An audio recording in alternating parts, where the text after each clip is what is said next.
Assalamualaikum warahmatullahi wabarakatuh.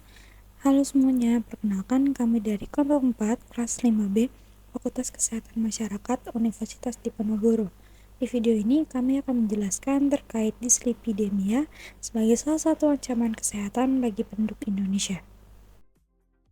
Hai, kenalin aku Ahmad Kamal dengan 3 digit NIM terakhir 099.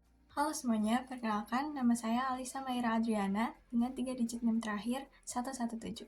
Halo semua, perkenalkan nama saya Ainai Al-Fatihah dengan 3 digit NIM terakhir 077.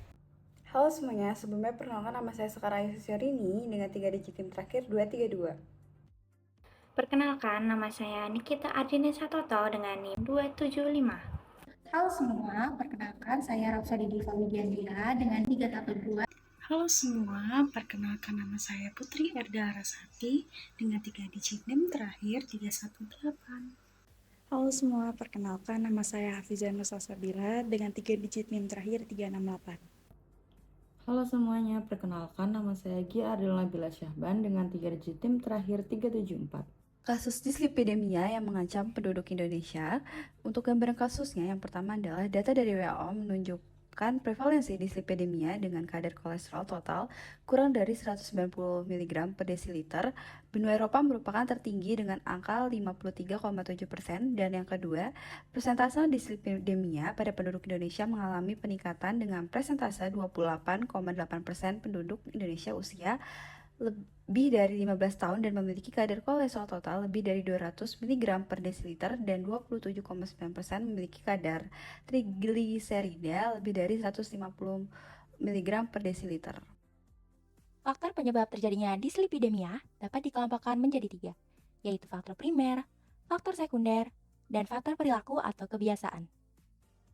Dislipidemia primer dapat disebabkan karena genetik dan penyakit yang memicu peningkatan kadar lemak di dalam darah. Sementara itu, dislipidemia sekunder dapat disebabkan karena pengaruh konsumsi obat-obatan tertentu sehingga memicu kadar lemak dalam darah meningkat. Dislipidemia sekunder juga dapat terjadi karena pengaruh penyakit lain yang diderita sebelumnya, seperti sindrom nefrotik, sindrom metabolik, hipotiroidisme, atau diabetes mellitus. Selain itu, beberapa perilaku atau kebiasaan juga dapat mempengaruhi dan meningkatkan kadar lipid dalam tubuh, seperti merokok, kurang aktivitas fisik atau olahraga, diet tinggi lemak, serta obesitas. Penyakit dislipidemia menyebabkan dampak yang serius, baik dampak jangka pendek maupun dampak jangka panjang. Dampak jangka pendek dislipidemia, jika tidak ditangani segera, akan menimbulkan aterosklerosis, yaitu terjadinya penyempitan pembuluh darah di otak yang menyebabkan stroke. Kemudian, salah satu dampak jangka panjang dari penyakit dislipidemia adalah peningkatan risiko penyakit kardiovaskular. Dislipidemia juga berhubungan dengan peningkatan tekanan darah dan dapat menyebabkan hipertensi. Penderita dislipidemia juga berisiko 2,5 kali lipat terkena penyakit jantung koroner. Pembahasan selanjutnya yaitu upaya intervensi yang sebaiknya dilakukan untuk menangani permasalahan mengenai dislipidemia di Indonesia. Yaitu yang pertama terkait dengan pencegahan, di mana dibagi menjadi 2, yaitu terapi non-farmakologis dan juga terapi farmakologis, di mana terapi non-farmakologis mencakup diantaranya yaitu program kampanye berhenti merokok, kemudian juga program screening, dan juga penyuluhan gaya hidup sehat. Kemudian yang selanjutnya yaitu terkait dengan terapi farmakologis, yaitu mencakup memberikan obat antilipid, kemudian juga pemberian statin, bile acid, sequestran, asam fibrat, asam nikotinik atau niacin, ezetimibe, inhibitor PCSK9, asam lemak, dan juga omega 3 atau minyak ikan. Selanjutnya, bentuk penanggulangan dalam upaya intervensi yang sebaiknya dilakukan adalah yang pertama, program konsultasi dengan ahli gizi dan pelatihan cara membaca label makanan. Yang kedua, pemberian obat penurunan kolesterol seperti statin, fibrat, atau niacin, dan edukasi mengenai kepatuhan dalam penggunaan obat-obatan. Yang ketiga, program olahraga terkontrol dengan penyediaan panduan olahraga yang aman. Yang keempat, program konseling psikologis bagi penderita dislipidemia. Lalu yang terakhir, edukasi pencegahan komplikasi penyakit dislipidemia. Pada slide ini, kita akan membahas faktor-faktor yang mempengaruhi keberhasilan upaya pencegahan dan penanggulangan dislipidemia. Seperti yang kita lihat, faktor-faktor ini dibagi menjadi 2 kategori utama, yaitu pencegahan dan penanggulangan. Yang pertama ada faktor-faktor yang mempengaruhi keberhasilan pencegahan, yaitu ada kesadaran dan partisipasi aktif masyarakat. Kesadaran masyarakat merupakan fondasi utama. Tanpa pemahaman yang baik tentang bahaya dislipidemia dan bagaimana cara mencegahnya, masyarakat cenderung abai terhadap kesehatan mereka. Disinilah pentingnya edukasi yang tepat agar masyarakat lebih proaktif dalam menjaga kesehatan dan menerapkan gaya hidup sehat. Partisipasi aktif ini tidak hanya berarti mengikuti program kesehatan, tetapi juga mencangkup perubahan kebiasaan sehari-hari seperti pola makan dan aktivitas fisik.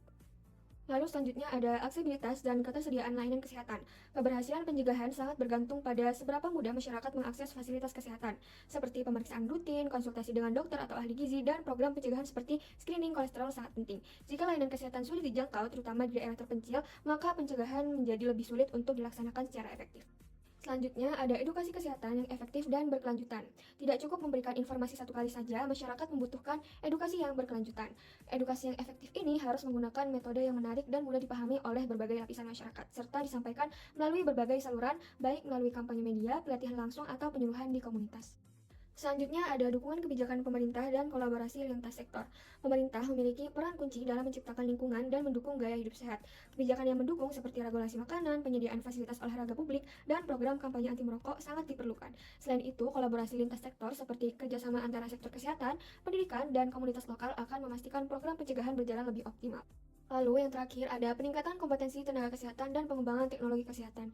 Pengembangan teknologi kesehatan seperti alat diagnostik yang lebih canggih dan tenaga medis yang terlatih dengan baik dapat meningkatkan kualitas pencegahan. Ketika tenaga kesehatan memiliki pengetahuan terkini dan akses ke teknologi yang baik, mereka bisa memberikan pelayanan yang lebih efektif kepada masyarakat. Selanjutnya, faktor-faktor yang mempengaruhi keberhasilan penanggulangan. Untuk poin yang pertama, ketersediaan sumber daya.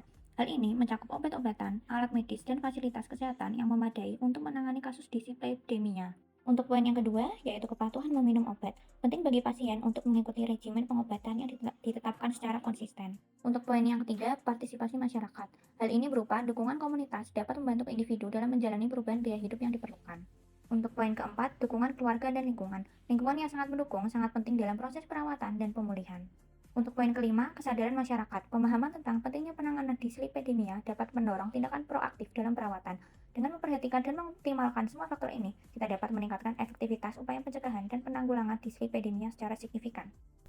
Sekian dari video kami, terima kasih telah menyaksikan. Wassalamualaikum warahmatullahi wabarakatuh.